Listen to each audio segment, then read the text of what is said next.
उत्पत्ति अध्याय 11। उत्पत्ति अध्याय 11।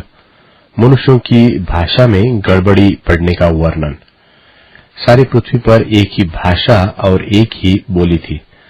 उस समय लोग पूर्व की ओर चलते चलते शिनार देश में एक मैदान पाकर उसमें बस गए।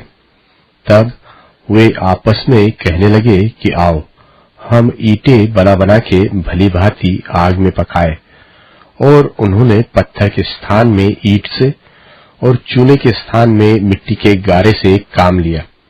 फिर उन्होंने कहा, आओ हम एक नगर और एक गुम्मट बना ले, जिसकी चोटी आकाश से बातें करे।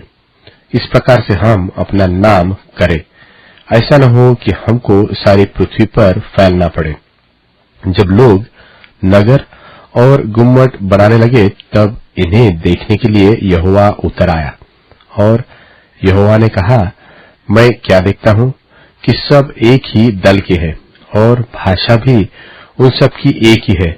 और उन्होंने ऐसा ही काम भी आरंभ किया, और अब जितना वे करने का यत्न करेंगे, उसमें से कुछ उनके लिए अनहोना न होगा।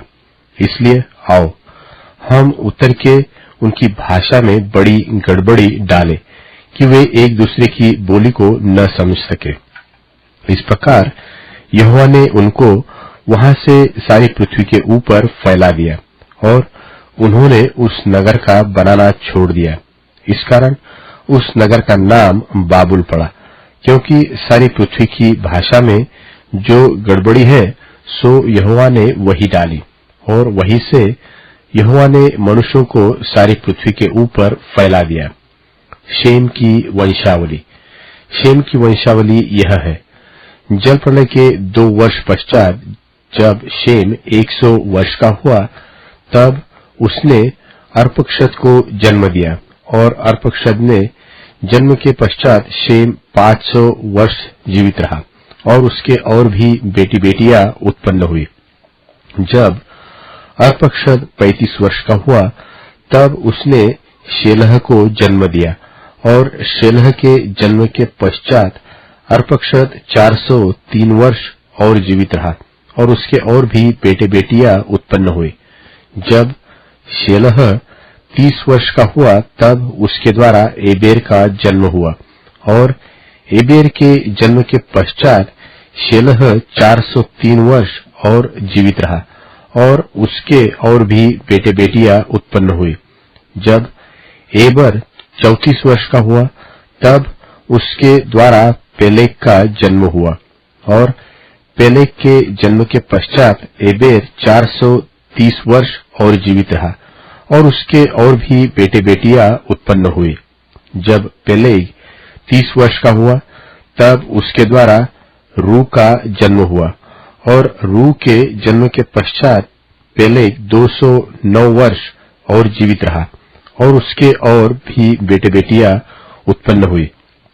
जब रू 32 वर्ष का हुआ, तब उसके द्वारा सरूग का जन्म हुआ, और सरूग के जन्म के पश्चात रू 207 वर्ष और जीवित रहा, उसके और भी बेटे बेटियां उत्पन्न हुए।